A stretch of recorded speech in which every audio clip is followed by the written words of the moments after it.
अस्सलाम वालेकुम मेरे अजीज़ों दोस्तों, इस वीडियो पे आए हैं तो पूरा जानकारी लेके जाइए। औरंगज़ेब के बारे में आज जो औरंगज़ेब के बारे में गलत इतिहास बताया जा रहा है, हिंदू मुसलमान के नाम पर गलत राजनीतियाँ हो रहा है, इसे लेकर डॉक्टर रामपुनियम साहब की इस बयान को, इस वीडियो को पूरा देखिए। इस वीडियो को हर मुसलमान, हर हिंदुस्तानी को देखना चाहिए, सुनना चाहिए। चलिए इस एक वीडियो को बहुत अच्छी किताब आई है उस पर। पहले इनकी भी किताब थी रिचर्ड एंड ईटन की, अभी दूसरी एक किताब आई है, केवल 12 मंदिर तोड़े। ठीक है, हर एक मंदिर तोड़ने के पीछे अलग अलग कारण, मैं वो भी उस पर भी आऊँगा। पर उसने 100 मंदिरों को दान दिया। इसके बारे में आप क्या बोलेंगे? विशंबरनाथ पांडे की किताब है फरमान्स ऑफ किंग औरंगजेब। विशंबरनाथ पांडे जो आज़ादी के आंदोलन के एक बड़े नेता थे, बाद में उड़ीसा के गवर्नर बने, हिस्टोरियन थे। उन्होंने क्या किया? एज ए स्कॉलर अपने स्कॉलर्स को भेजा नॉर्थ इंडिया के मंदिरों के पास, एकदम और सही मंदिर के पुजारियों के पास औरंगजेब के द्वारा दिए गए जो फरमान हैं, फरमान है कोर्ट ऑर्डर, राजा का आदेश, फरमान है, उसको जमा करके लाओ। तो विशंबरनाथ पांडे खुद हैरान हो गए कि उन्होंने किसी मंदिर को जागीर दी, किसी मंदिर को सोने के आभूषण दिए, किसी मंदिर को पैसा दिया।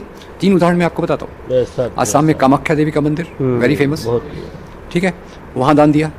उज्जैन में महाकाल का मंदिर, वहाँ दान दिया, वहाँ पे भी दान दिया औरंगजेब ने। और फिर तीसरा कृष्ण का मंदिर, ये 3 मुझे याद है। और वो किताब आप देखेंगे डॉक्टर विशंबरनाथ पांडे की, राजकमल प्रकाशन ने की थी पग, तो उसमें वो पूरे मंदिरों के फरमान दिए हुए हैं। कृष्ण का कौन सा मंदिर? वृंदावन में। अच्छा, भगवान कृष्ण का मंदिर वृंदावन में। तो इसकी बात हम नहीं करेंगे, हम बात करेंगे वो काशी, मथुरा, बाकी चीज़ें। अब काशी का, जैसे काशी के बारे में भी डॉक्टर पट्टाभी सीतारमैया एक अलग बात बताते हैं कि मंदिर में कुछ अपराध कर रहे थे, तो अपराध के कारण और हिंदू राजाओं ने कंप्लेंट किया, तो औरंगजेब ने बोला कि हम आपके लिए नया मंदिर बना देंगे। औरंगजेब को क्या इंटरेस्ट था? अपने राज्य का विस्तार करने के लिए। उसके राज्य में सभी ऑफिसर हिंदू थे क्या?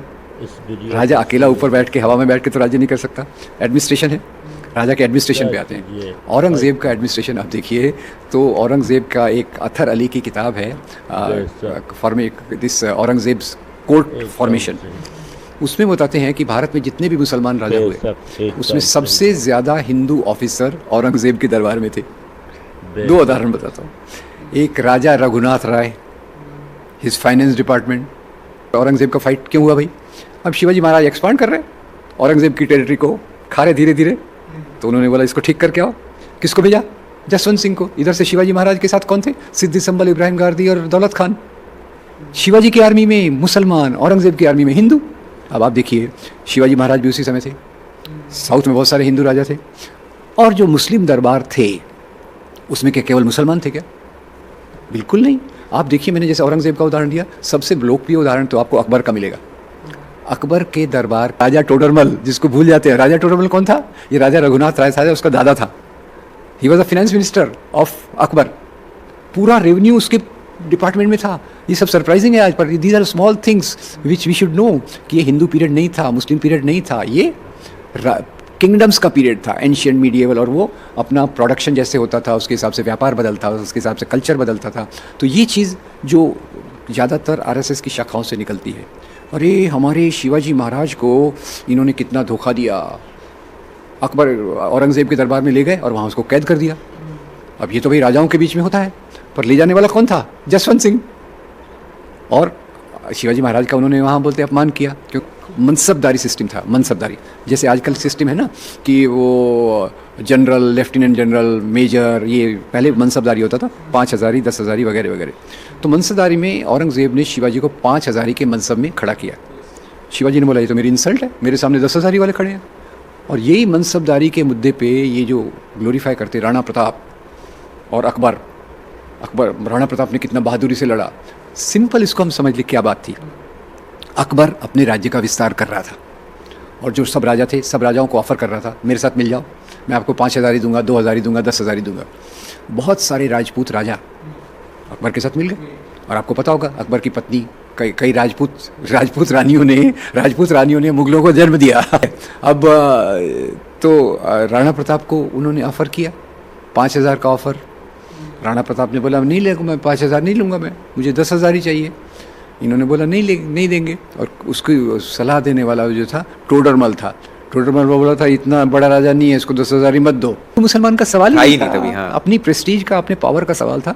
तो अकबर ने अपनी फौज भेजी, और फौज किसकी लीडरशिप में भेजी? राजा मान सिंह।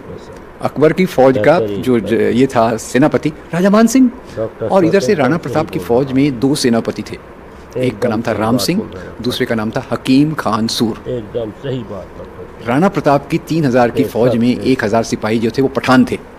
पठान और मुगलों का भी झगड़ा था, ये हम भूल जाते। कैनवास में वही दिखा, राणा प्रताप इधर और अकबर इधर, और अकबर के नीचे आप देखो तो कौन खड़ा है? राजा मान सिंह और बहुत सारे मुगल। ये एक सिंपल सी चीज़ है, पर इससे एकदम हमारी आंखें खुल जाती हैं कि हिंदू मुसलमान की लड़ाई नहीं थी। ये लड़ाई मुख्य रूप से राजाओं की अपने वर्चस्व को स्थापित करने की लड़ाई थी। बाद में फिर खैर अब ये बात और है कि हम उसी को हाईलाइट करते हैं कि काशी विश्वनाथ को हाईलाइट करते हैं, पर कभी कामाख्या देवी को करते हैं क्या? कभी ये जो अब मैंने कृष्ण मंदिर या फिर उज्जैन का महाकाल, इसका हम वर्णन नहीं करते हैं, और उतने मंदिरों को उसने दान दिया उसका वर्णन नहीं करते हैं। आपको जो विशंबरनाथ पांडे की जो बुक है, और तो और मैंने एक बार शेखर गुप्ता का आर्टिकल पढ़ा था इंडियन एक्सप्रेस में।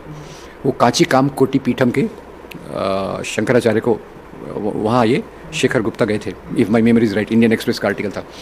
वो गए तो बोले पहले मैं आश्चर्य किया जब मैं इंटर कर रहा था महाराज का ये आश्रम, तो पहले ही मुझे वहाँ एक टीपू सुल्तान का ब्रॉन्ज इंस्क्रिप्शन दिखा, यानी तांबे पे लिखा हुआ कि मैं टीपू सुल्तान जगत गुरु शंकराचार्य को इतनी भेंट दे रहा हूँ इनके आश्रम के मेंटेनेंस के लिए। अब इसमें क्या है, हिंदू मुस्लिम का क्या मामला? ये टीपू सुल्तान, उसका जो जनरल सबसे बड़ा ये था असिस्टेंट, उसका नाम था पूर्णैया, जो एक ब्राह्मण था। तो ये क्वेश्चन है कि इतिहास मेरे अजीजों दोस्तों, आप लोगों ने सुना, यही सही इतिहास है जो डॉक्टर राम पुनियाम साहब ने कहा। आज जो गंदी राजनीति के चलते उल्टा इतिहास, गलत जानकारी इतिहास की दिया जा रहा है। मेरे अजीजों दोस्तों, इस वीडियो को शेयर कीजिए। सही जानकारी हर हिंदुस्तानी तक, हर मुसलमान तक पहुंचाना आपकी हमारी जिम्मेदारी है। इस वीडियो को शेयर कीजिए।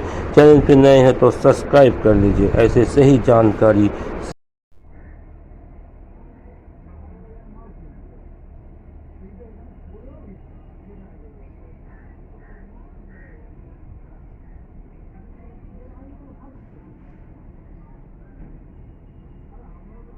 अस्सलाम वालेकुम मेरे अजीज़ों दोस्तों, सूरा इखलास पढ़ लीजिए। 3 मरतबा पढ़ने से एक कुरान शरीफ का स्वभाव मिलता है। मेरे अजीज़ों दोस्तों,